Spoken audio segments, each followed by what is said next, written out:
You made it! Look what was in the rubble. Catch! The grappling hook was something core to our experience almost from the beginning, but we really reimagined it halfway through when we started to ask ourselves the questions like, what is it that I really want to do with this? And each one of these opportunities represented huge technical and artistic challenges that we had to overcome. The impetus for the grappling hook is that we needed the player to have the tools to take down something that's, 100 meters tall. And in terms of the visual design, it actually started out, it was almost like a little hand crossbow thing. It was actually a great contribution from marketing because they were like, look, this little grappling gun thing it's just not cool. But as soon as I saw the sketches that came back, I was like, no, I gotta do this myself.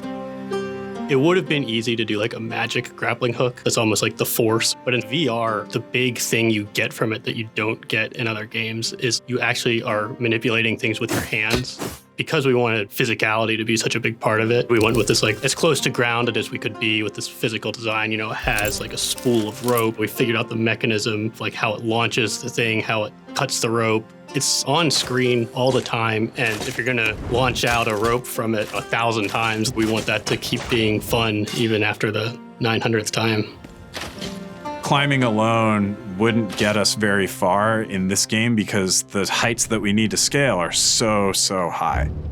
Creating physicality. Traversal was really a matter of finding a way to use that grappling hook in the most satisfying fashion. You want to actually feel like when you throw your wrist out there and you fire the grapple, whatever it attaches to, you're now tethered to. And if you want to walk off and just swing like a pendulum, you can swing like a pendulum.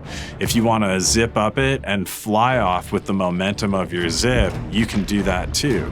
You are a weight on a string. And how many ways can you use that in this game?